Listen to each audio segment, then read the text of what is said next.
Hello friends, PD Gurukul के current affairs के session में आपका स्वागत है। आज का फर्स्ट टॉपिक है सारस 3 टेलीस्कोप। तो ये टेलीस्कोप का मतलब क्या है? हम जब स्पेस में देखते हैं तो हम सारी चीजें अपनी आंखों से देख नहीं पाते हैं।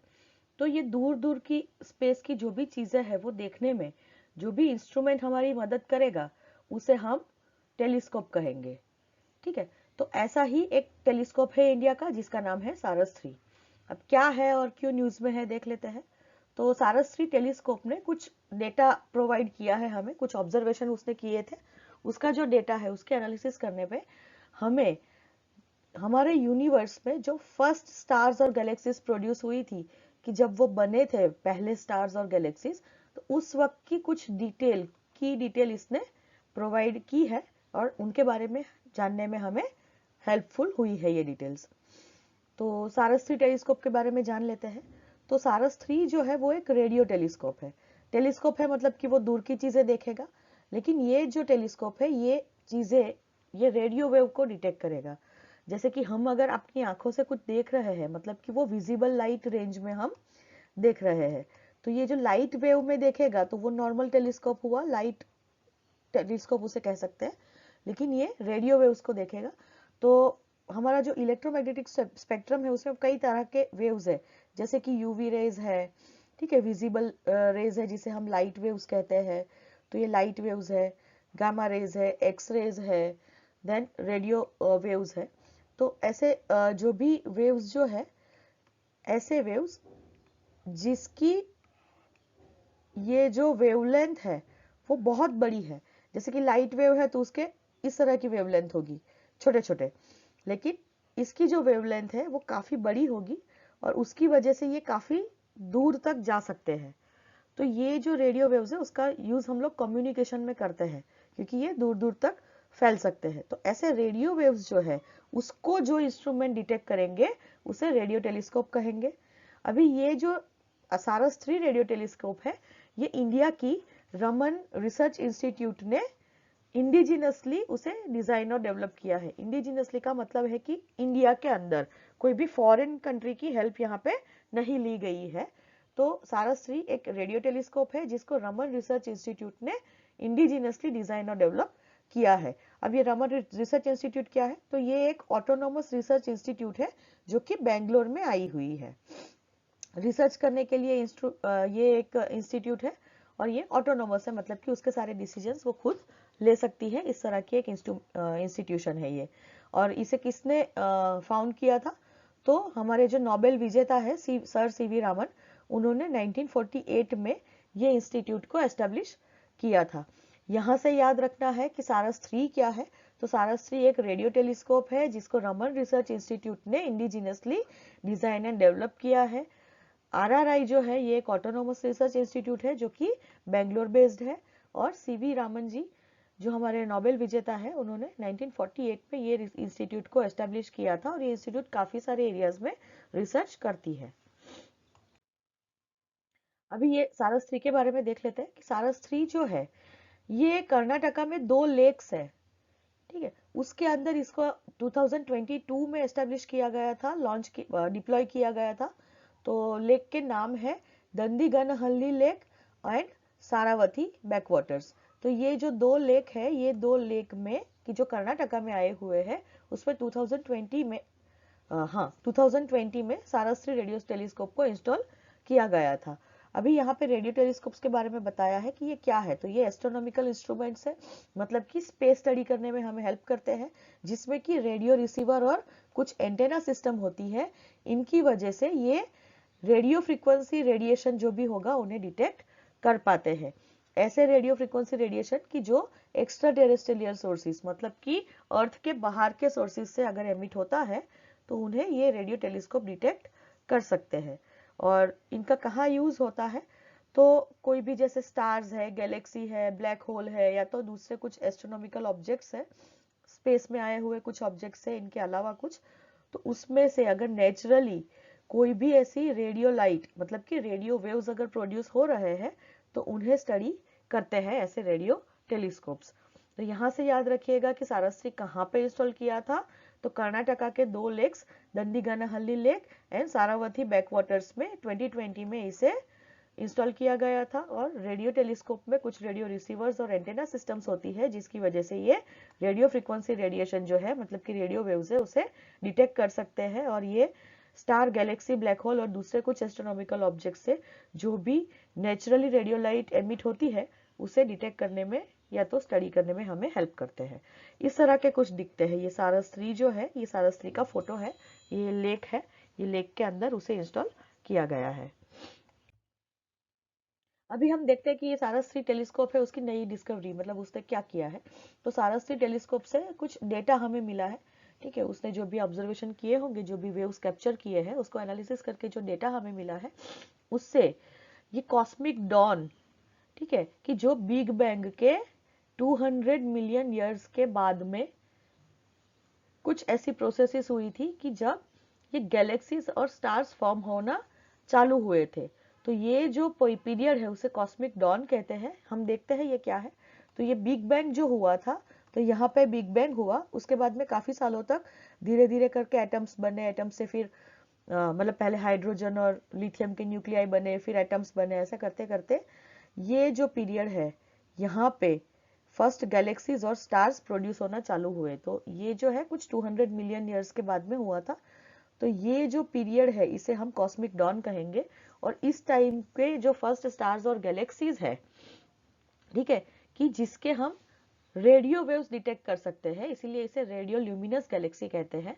तो इनकी कुछ प्रॉपर्टीज है, इस प्रॉपर्टी को हेल्प स्टडी करने में हमें ये डेटा हेल्पफुल रहा है। तो कौन सी ऐसी प्रॉपर्टीज है, जैसे कि ये जो गैलेक्सीज इस ड्यूरेशन में जो प्रोड्यूस हुई थी, उसकी एनर्जी आउटपुट कितना था, कितनी हाई एनर्जी थी या कितनी एनर्जी उसमें थी, कितनी एनर्जी लो थी, उनकी ल्यूमिनोसिटी क्या थी, मतलब वो कितनी ब्राइट थी, या तो उनके मास क्या थे, ठीक है ना, उनका वजन हम अगर ऐसे ले तो ये सारी चीजें जो है एनर्जी आउटपुट, ल्यूमिनोसिटी और मास, इसको जानने में ये हमें हेल्प हुई है। और ये जो फर्स्ट टाइम ये जो गैलेक्सी हुई थी, उसके बाद में तो गैलेक्सी का एवोल्यूशन होता गया और आज 13.7 बिलियन ईयर्स के बाद में हम अभी इस तरह के कुछ गैलेक्सीज देख सकते हैं, मतलब जो भी हम देख रहे हैं वो। तो ये जो फर्स्ट जनरेट हुई थी, ये गैलेक्सीज को कहेंगे फर्स्ट जनरेशन ऑफ गैलेक्सीज, ठीक है। और वो रेडियो वेवलेंथ में ब्राइट थी, मतलब उस वक्त रेडियो वेवलेंथ, हम उस वक्त की एक्चुअली रेडियो वेवलेंथ ही हम देख पाते हैं अभी। तो इसीलिए यहाँ से याद रखिएगा कि सारस-3 टेलीस्कोप का जो डेटा है वो कॉस्मिक डॉन टाइम में, जो कि 200 मिलियन ईयर्स, बिग बैंग के 200 मिलियन ईयर्स के बाद में स्टार्ट हुआ था, जिसे कॉस्मिक डॉन कहते हैं, जिसमें कि फर्स्ट गैलेक्सी और स्टार का फॉर्मेशन चालू हुआ था। तो ऐसी रेडियो लुमिनस गैलेक्सीज की जो फर्स्ट जनरेशन ऑफ गैलेक्सीज है, उनकी प्रॉपर्टीज जैसे कि एनर्जी आउटपुट, ल्यूमिनोसिटी और उनके मासिस को स्टडी करने में हमें हेल्पफुल हुए हैं ये डेटा। यहाँ से ज्यादातर सारस-3 टेलीस्कोप या तो सारस-3, ये टर्म किस चीज के लिए यूज होती है, ये इंपॉर्टेंट है। सेकेंड टॉपिक है इंडिया का फर्स्ट प्राइवेट लॉन्च पैड। तो ये लॉन्च पैड क्या है, तो जब भी हम स्पेस मिशन करते हैं तो रॉकेट जो है, जो जगह से रॉकेट हम आकाश में भेजेंगे, ये जो जगह है इसे लॉन्च पैड कहेंगे। जैसे एरोप्लेन उड़ाने की जगह को एयरपोर्ट कहते हैं, हेलीकॉप्टर की लॉन्च कर, हेलीकॉप्टर जहां से उड़ाते हैं उसे हम हेलीपैड कहते हैं।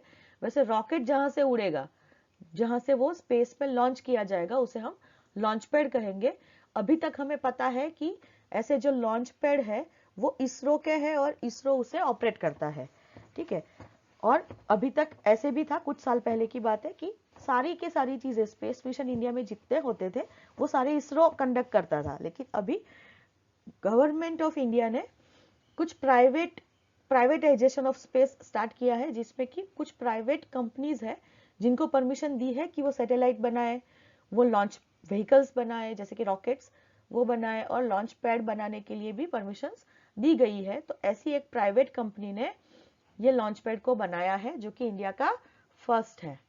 तो देखते हैं क्या है।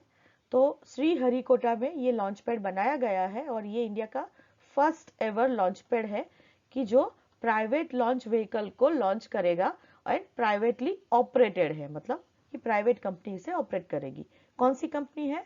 अग्निकुल करके एक कंपनी है कि जो चेन्नई बेस्ड है, उसका हेडक्वार्टर चेन्नई में है और ये एक स्पेस टेक स्टार्टअप है, ये एक स्टार्टअप कंपनी है अग्निकुल। अग्निकुल ने ऐसा श्रीहरिकोटा में एक लॉन्च पैड बनाया है कि जो प्राइवेट प्लेयर ऑपरेट करेगा, प्राइवेट प्लेयर मतलब अग्निकुल उसे ऑपरेट करेगा। ये जो फैसिलिटी बनाई है, ये जो लॉन्च फैसिलिटी इसे कहेंगे पूरा हम, क्योंकि इसमें लॉन्च पैड के अलावा भी चीजें होंगी। तो ये जो फैसिलिटी है जो अग्निकुल ने डिजाइन की है और बनाई है, ये उसने इसरो और इन स्पेस के सपोर्ट से बनाई है। इसरो हमें पता है क्या है, Indian space research organisation, and in space is Indian national space promotion and authorisation centre. तो ये जो है, ये प्राइवेट सेक्टर पार्टिसिपेशन को एनकरेज करने के लिए एक कंपनी बनाई गई है इंडिया की, कि जो अभी तक मतलब इसमें गवर्नमेंट का शेयर होल्डिंग ज्यादा है। तो इन स्पेस जो है, ये भी एक गवर्नमेंट कंपनी है, इसरो के साथ काम करेगी, और ये इन स्पेस है, उसका पर्टिकुलर फंक्शन होगा कि वो प्राइवेट प्लेयर्स को एनकरेज करे और उन्हें सपोर्ट करे। तो ये दोनों के सपोर्ट से अग्निकुल ने ये फैसिलिटी बनाई है। ये फैसिलिटी में दो सेक्शन होंगे, एक होगा अग्निकुल लॉन्च पैड और दूसरा होगा अग्निकुल मिशन कंट्रोल सेंटर।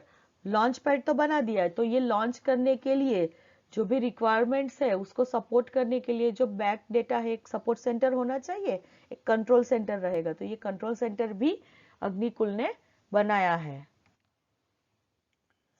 तो यहां से हमें याद रखना है कि अग्निकुल करके एक स्पेसटेक स्टार्टअप है कि जो चेन्नई में बेस्ड है, जिसने श्रीहरिकोटा में ऐसा प्राइवेट लॉन्च पैड बनाया है।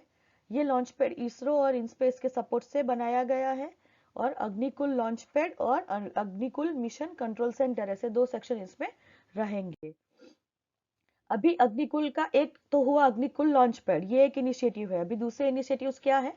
तो एक है अग्निबाण और एक है अग्निलेट। क्या है देख लेते हैं। तो अग्निबाण जो है, ये एक लॉन्च व्हीकल है, ठीक है, जो कि 2 स्टेज लॉन्च व्हीकल है, मतलब कि 2 स्टेज में ये लॉन्च व्हीकल होगा, ये लॉन्च करेगा सैटेलाइट्स को, और ये हाईली कस्टमाइजेबल है, मतलब कि इसमें हम कस्टमाइज कर सकते हैं, जैसी सैटेलाइट है, जैसा पेलोड है, ठीक है, उसको कितने टाइम में कौन सी ऑर्बिट में भेजना है, ये सब चीजों से हम ये जो लॉन्च व्हीकल है उसे कस्टमाइज कर सकते हैं।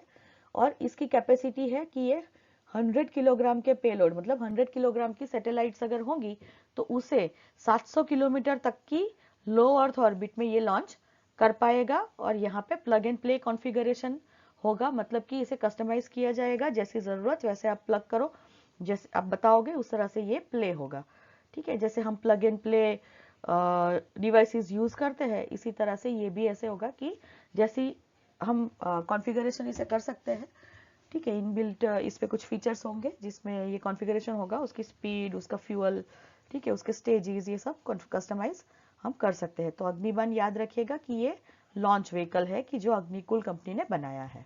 नाउ अग्निलेट, तो ये क्या है? तो एक इंजन है। अग्निलेट ये एक इंजन है कि जैसे लॉन्च व्हीकल्स में यूज होगा।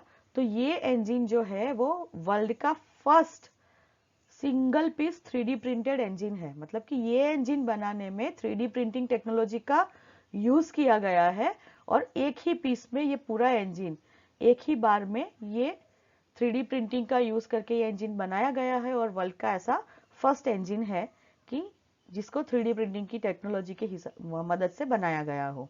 अभी ये जो इंजन है उसका सक्सेसफुल टेस्ट हो चुका है 2021 में, और ये इसरो में हुआ था। तो अग्निकुल एक ऐसी फर्स्ट कंपनी बनी इंडिया में कि जो इंजन्स को इसरो में टेस्ट करवा पाई है। यहां से याद रखना है व्हाट इज अग्निबाण। तो अग्निकुल कंपनी का लॉन्च व्हीकल है, जो 100 किलोग्राम के पेलोड को 700 किलोमीटर तक की लो अर्थ ऑर्बिट में लॉन्च कर पाएगा। यहाँ पे प्लग एंड प्ले कॉन्फ़िगरेशन होगा और वो हाईली कस्टमाइजेबल रहेगा। अग्निलेट क्या है? तो एक वर्ल्ड का first single piece 3D printed engine है, जिसको इसरो में अग्निकुल ने सक्सेसफुली टेस्ट फायर किया है 2021 में। आज का क्वेश्चन देख लेते हैं।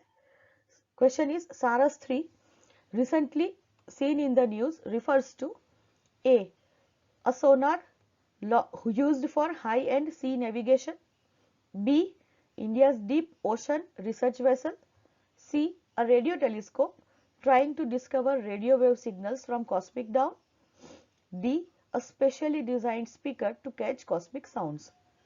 Pause the video and guess the answer. Okay हमने अभी पढ़ा है तो ये इजी है डिटेक्ट आंसर कि इसका हमारा ऑप्शन सी जो है ये करेक्ट आंसर है इसका कि सारस्वती एक रेडियो टेलीस्कोप है कि जो रेडियो वेव सिग्नल को डिस्कवर करेगा। कौन से रेडियो वेव सिग्नल कि जो कॉस्मिक डॉन में प्रोड्यूस हुए हैं। आज के लिए इतना ही, फिर मिलेंगे नए करंट अफेयर्स वीडियो के साथ। Thank you.